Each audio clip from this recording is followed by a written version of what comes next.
Praise the lord.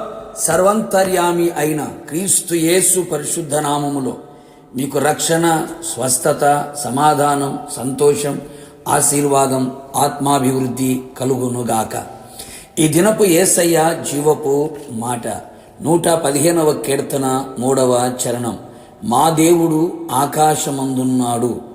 యేసయ్య వలన నీతిమంతులుగా తీర్చబడి యేసయ్య నీతిని అనుసరించుచు యేసయ్య నీతిగల అడుగు జాడలలో నడిపించబడుచు యేసయ్య నీతిని హృదయములో ఉంచుకొని మరణం వరకు యేసయ్య నీతిని గట్టిగా పట్టుకొని నీతిగల రాజ్యము కొరకు సిద్ధపడుచున్న నీతిమంతులారా, మనం ఆరాధిస్తున్న, ఆనందించుచున్న యేసునాథుడు సర్వంతర్యామి అయి ఉన్న దేవుడు.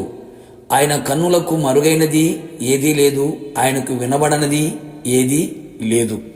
సమస్తమును వ్యాపించి ఉన్నవాడు.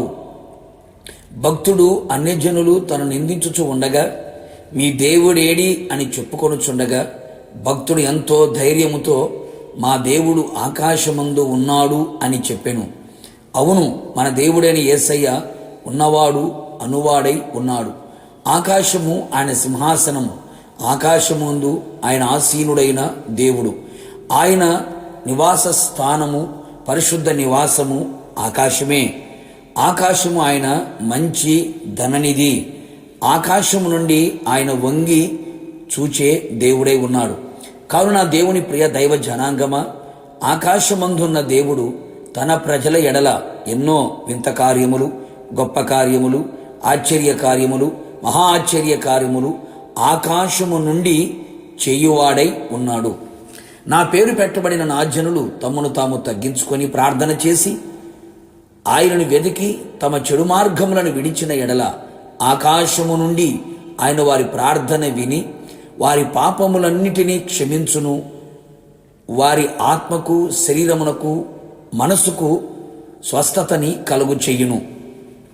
ఏ శ్రమల మధ్యలో, ఆపదలలో, చిక్కు సమస్యలతో, ఎటు తోచని దిక్కు దశ తెలియని భయానకమైన పరిస్థితులలో, మరణకరమైన అనుభవాలలో నన్ను కరుణించుమని ఆయనను శరణజొచ్చి ఆయన రెక్కల నీడకు చేరి మహోన్నతుడైన దేవునికి, నీ కార్యము సఫలము చేయగల దేవుని వైపు చేతులు చాపిన ఎడల నా యేసయ్య ఆకాశము నుండి ఆజ్ఞ ఇచ్చి నిన్ను విమోచించును, రక్షించును, విడిపించును, కృపా సత్యములను పంపును.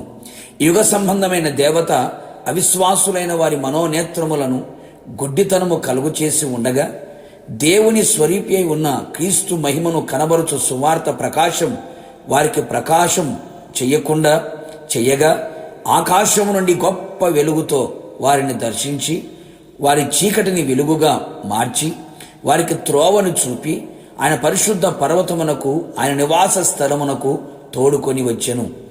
ఆకాశం నుండి ఆయన వారితో మాట్లాడి నీతియుక్తమైన విధులను, సత్యమైన ఆజ్ఞలను, మేలుకరమైన కట్టడలను, ధర్మములను దయచేసి ఉన్నాడు. ఆకాశము నుండి ఆహారమును కురిపించి వారి ఆత్మ, ప్రాణ, శరీరములను బలపరిచి వాళ్ళ ఆకలి తీర్చెను. ఆకాశము నుండి ఆత్మను పంపించి సర్వసత్యములో నడిపించి ఆయన పోలికగా, ఆయన సారూప్యముగా మార్చబడినట్లుగా మీలో ఆ ఆత్మను ఉంచి ఉన్నాడు. ఆయన రాకడ కొరకు సిద్ధపరచబడినట్లుగా ఆయన ఇట్టి విధమైన కార్యములను ఆకాశమందు ఉండి చేస్తూ మధ్యాకాశములో ఆయన ఎదుర్కొనే కృపని ఆయన దయచేయునుగాక. ప్రార్థన. నిత్యాశ్రయ దుర్గమైన యేసయ్య నీ పరిశుద్ధ పాదములకు స్తోత్రములు. మీరు ఆకాశమందున్న దేవుడువని, ఆకాశము నుండి మా ప్రార్థన ఆలకించి ఆపదలను తొలగించి ఆహారమును అనుగ్రహించి మా జీవితాల వెలుగును కలుగు చేసి ఆత్మాభిషేకమును అనుగ్రహించి మీరు అక్కడికి మమ్మల్ని అందరినీ సిద్ధపరచమని, మీ కృపతో నింపమని యేసు నామములో అడిగి పొందుకున్నాము తండ్రి. నిశ్చయముగా మీకును మీ కుటుంబ సభ్యులందరికీ ఆకాశము నుండి కావలసిన వాటిని సమస్తమును ధారాళముగా దయచేయునుగాక. ఆమెన్. God bless you.